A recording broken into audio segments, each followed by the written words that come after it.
भारत माता शिव शक्ति अवतार शिव बाबा याद है। ओम पिताश्री ब्रह्मा बाबा की वाणी। आज है 6/8/2026 प्रातः क्लास। रिवाइज डेट है 23/5/2020। ओम नमः शिवाय।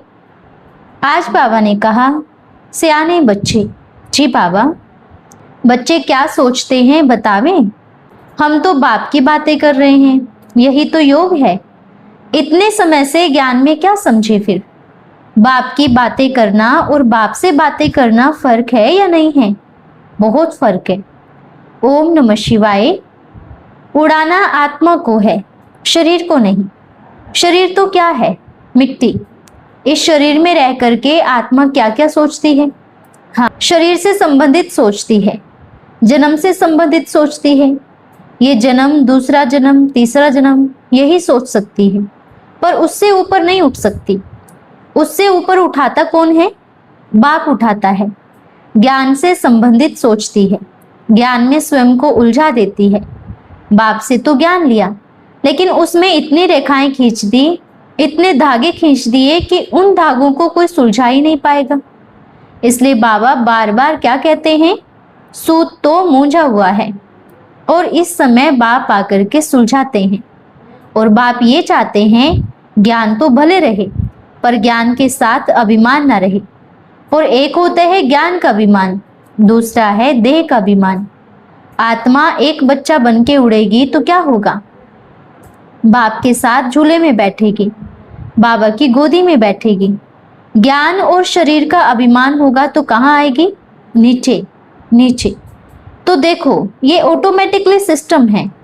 अगर दुनिया में कोई तूफान आता है तो बहुत सारी चीजें उड़ जाती हैं, और जब तूफान शांत हो जाता है सब नीचे जोर जोर के गिरते हैं।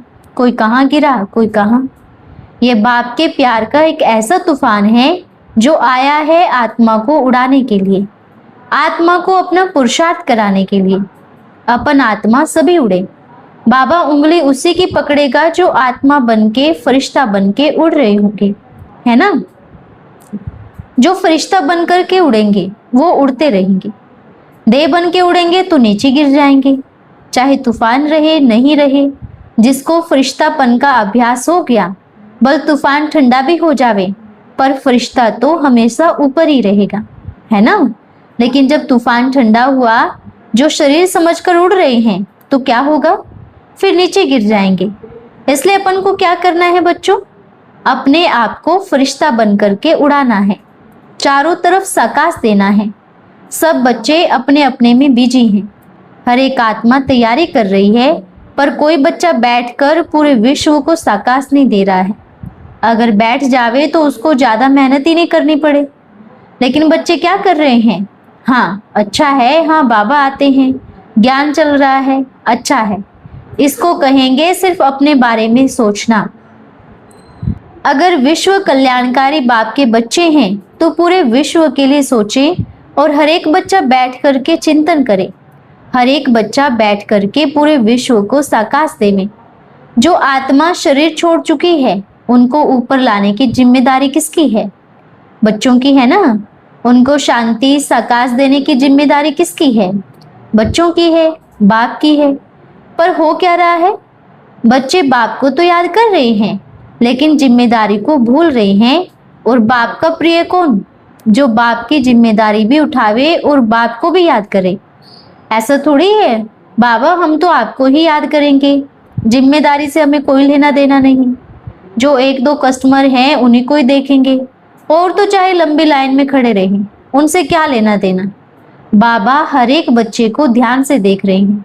इसलिए बाप को कहते हैं हजार भुजाधारी है और अनगिनत नेत्रधारी भी। एक दृष्टि में पूरे संसार को ध्यान से देखना और अपने बच्चों को एकदम ध्यान से देखना, कहाँ क्या गड़बड़ है। पर बाप चाहते हैं बच्चे अपना पुरुषार्थ करें।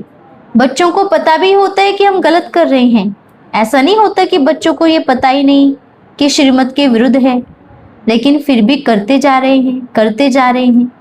एक दूसरे को दिलासा भी देते हैं, हम तो बाबा की बात कर रहे हैं, पर बाबा से बात नहीं कर रहे हैं। बाबा की बात करना अलग और बाबा से बात करना अलग। तो बाप बच्चों से पूछना चाहते हैं, बाप से बात कितनी कर रहे हैं? बाप की बातें तो बड़ी सुनते हैं, आजकल सभी सुन रहे हैं। पूरे ब्राह्मण परिवार में क्या हो रहा है? बाबा की बातें सुनाई जा रही है। आज तक क्या सुनाया गया? बाबा की बातें ही तो सुनाई गई। ज्ञानी अज्ञानी सबको बाबा की बातें ही सुना रहे हैं, पर बाबा से बातें कौन कर रहा है? आज बाबा ये सबसे पूछ रहे हैं, जवाब देवे, हर एक बच्चा देवे। जो ये सोचता है कि हम बाबा की बातें कर रहे हैं, ये भी तो योग है। नहीं, योग बाप से बात करने में है। हाँ, बाबा की बातें करना अच्छी बात है, लेकिन उस नशे में बाप से बातें करना भूल जाना। थोड़ा बाप ने टचिंग कराया, अरे बाबा को ये टचिंग कराया, फिर आगे क्या? पूरा तो मैसेज सुना ही नहीं। कई बच्चे ऐसे सोचते हैं, मान लिया जैसे छोटा बच्चा होता है ना, और बैठा है सामने, चलो बच्चे इतना भोजन आपका है, ये लो, ये खाओ। थोड़ा खाया, वाह इतना टेस्टी भोजन, अरे पहले पूरा तो खाओ।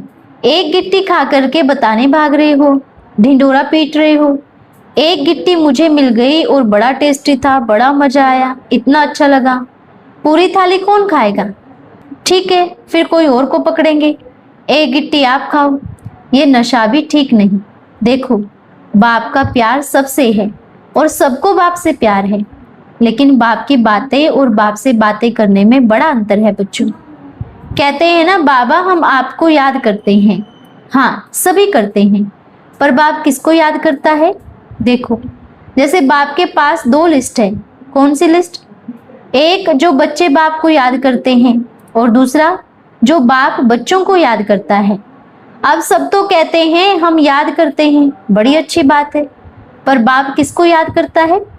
बाप उन बच्चों को याद करता है 8 और 108 मनकों को। उसके बाद सभी बाप को याद करते हैं। अब अगर कोई ऐसे सोचते हैं हम 108 की माला में आने का बड़ा पुरुषार्थ जरूर करेंगे, ठीक है, लेकिन हम 108 की माला के हैं, ये कोई ना सोचे, क्योंकि माला धागा भी बाप के हाथ में है और मणके भी बाप के हाथ में है। किसको पिरोना है वो बाप जानता है। अपने आप कोई माला में नहीं घुसेगा कि मैं आ जाऊंगा, पिरो जाऊंगा। ये अधिकार बाप के सिवाय किसी को नहीं। धागा बाप के हाथ में है।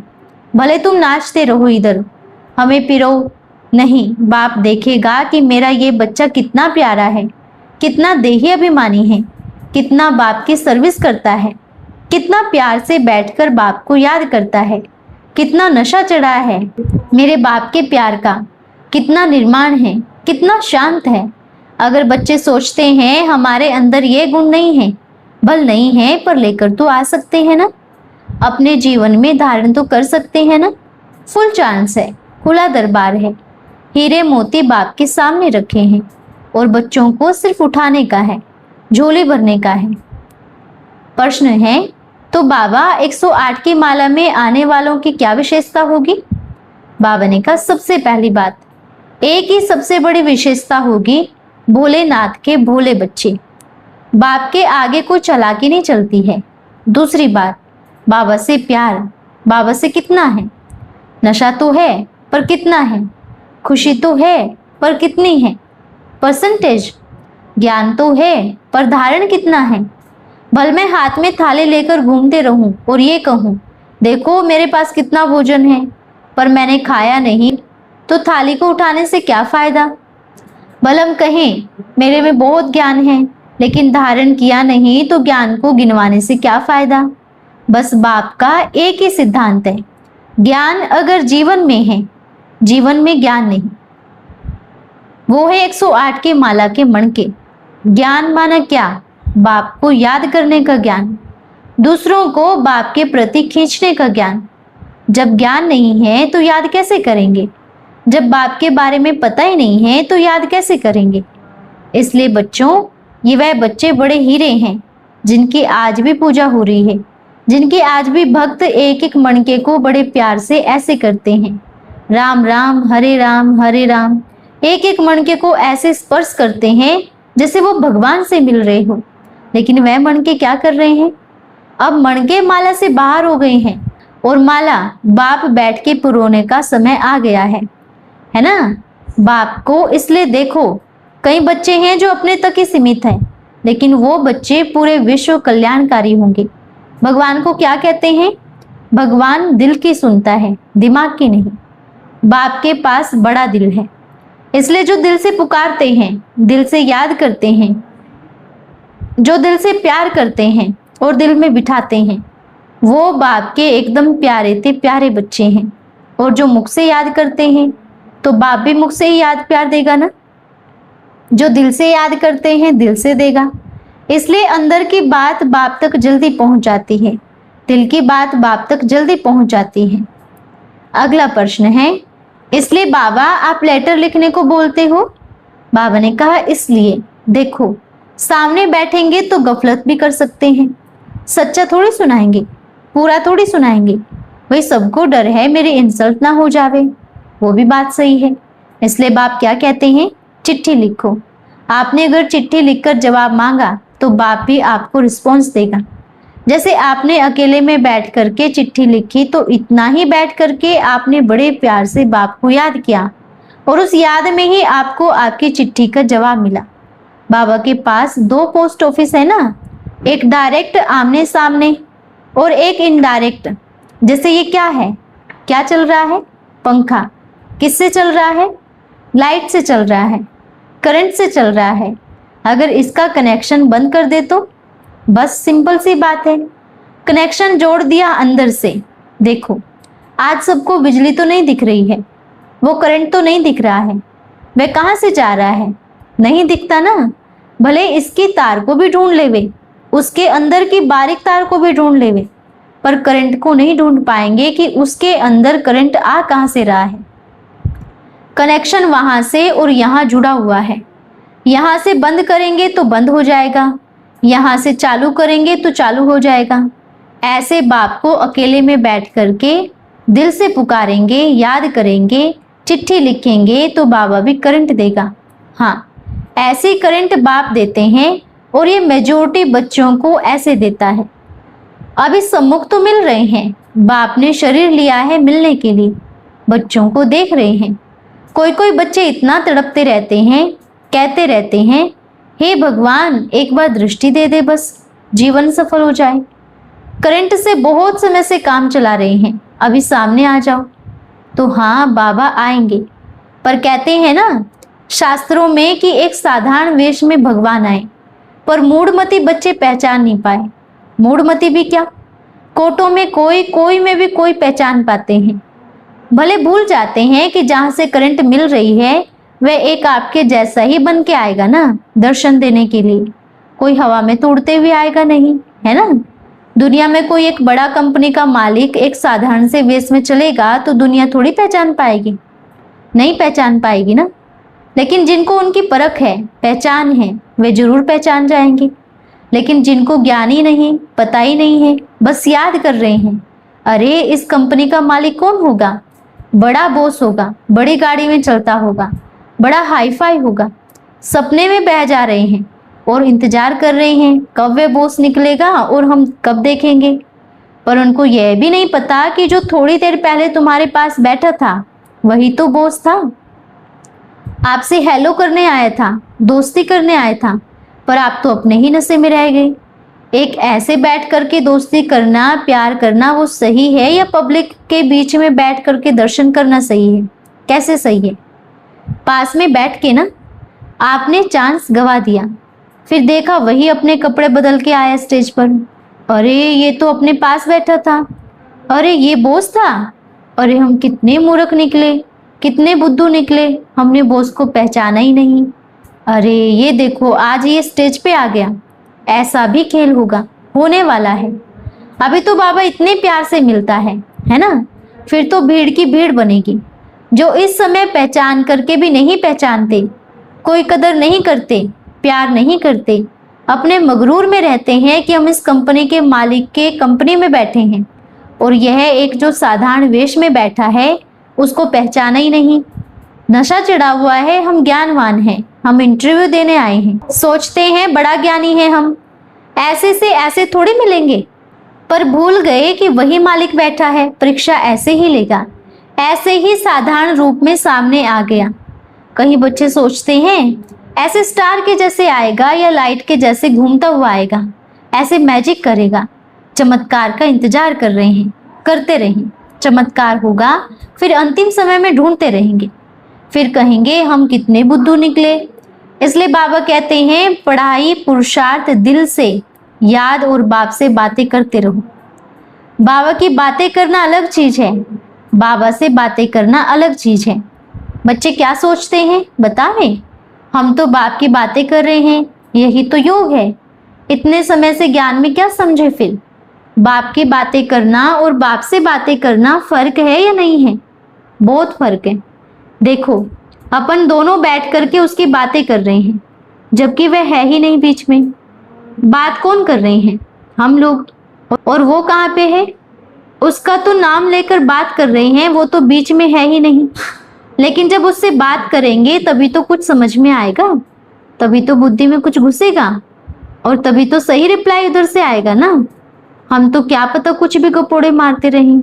अब उनके बारे में कुछ पता ही नहीं है, अब जितना पता है उतने में गपोड़े मार दिए। लेकिन उसके अंदर जो है वह तो हम संपूर्ण देख भी नहीं पाए, पूरा जान भी नहीं पाए। बाबा हर एक बच्चे को संदेश देना चाहता है, प्यारे बच्चों, समय कम है, इतना अच्छा समय दिया है, व्यर्थ ना गवाएं। जहां पर भी कोई भी बच्चा बैठा है, हर एक बच्चा यही सोचे बाबा ने मेरे लिए मैसेज भेजा है, मेरे लिए संदेश भेजा है, मेरे लिए चिट्ठी भेजा है। बाप के घर से चिट्ठी आई है। बच्चे कहाँ कहाँ गफलत कर रहे हैं। बच्चे गफलत ना करें, बाप देख रहा है। अपन की तरफ से कोई ऐसा डिससर्विस वाला कर्म ना होवे जो फिर बाद में पछताना पड़े। जैसे मुट्ठी में रेत है और रेत निकलता जाता है, ऐसे समय भी निकलता जा रहा है। इधर की उधर की बातों में समय व्यर्थ किसी का भी ना करें। ये बाप का सब बच्चों को संदेश है। बच्चे, बाप आया है वर्षा देने। एक दो से नहीं मिलेगा वर्षा, किससे मिलेगा? बाप से। संदेश देना अलग बात है, बल संदेश देवे। इसलिए बाप को जितना याद करेंगे, बाप जिनको लायक समझेगा उसी को तो राज्य देगा ना। हर एक बच्चा उस अनुसार बनने का पुरुषार्थ करेंगे। ठीक है बच्चों, फिर मिलेंगे। सभी बच्चों को मीठा मीठा याद प्यार। ठीक है, सभी बच्चों को पहुंच गया। कोई बच्चे चिट्ठी पढ़ेंगे, कोई बच्चे खुशी में नाचेंगे गाएंगे। कौन मिल गया? मेरा बाबा, मीठा बाबा, जिसके ज्ञान को लेकर के ताना बाना कर रहे हैं, इधर उधर चीर फाड़ कर रहे हैं। पूरा ज्ञान तो है नहीं, हर किसी के पास थोड़ा थोड़ा तो है। देखो बच्चे, मान लीजिए किसी दुकान से माल गया है, घूम फिर करके इसी दुकान पे आएगा तो बाप तो पहचानेगा ना, ये इसी दुकान का माल है। चीर फाड़ करके लेकर आएगा तो भी पहचानेगा, उसका रूप बदल के लेके आएगा तो भी पहचानेगा। इसलिए बल कितने भी रूप बदले, पर जब बाप का ज्ञान खुलता है, बाप की दुकान खुलती है। ये बाप का ज्ञान है। बाबा बड़ा प्यारा है, बड़ा मीठा है, एकदम मीठा है। बाप को बड़े प्यार से याद करें। अच्छा बच्चों, फिर मिलेंगे। ओम। हम रूहानी बच्चों की रूहानी माता पिता बाप दादा को याद प्यार, शुभ प्रभात और नमस्ते बाबा, नमस्ते। धन्यवाद बाबा, धन्यवाद। आज का वरदान है निश्चय बुद्धि भव। कभी भी अपने में भी संशय ना हो, संपूर्ण बनेंगे या नहीं, सूर्यवंशी बनेंगे या चंद्रवंशी। सदा निश्चय बुद्धि। जैसे बाप में निश्चय है, वैसे स्वयं में भी निश्चय। स्वयं में अगर कमजोरी के संकल्प उत्पन्न होता है तो कमजोरी के संस्कार बन जाएंगे। वैध संकल्प रूपी कमजोरी के जम्स अपने अंदर प्रवेश नहीं होने दो, नहीं तो उनको खत्म करना मुश्किल हो जाएगा। हलचल की सीन में भी कल्याण का अनुभव हो, ऐसा निश्चय बुद्धि। वातावरण समस्या कितना विकराल हो, लेकिन सदा निश्चय बुद्धि। अच्छा, ओम नमः शिवाय।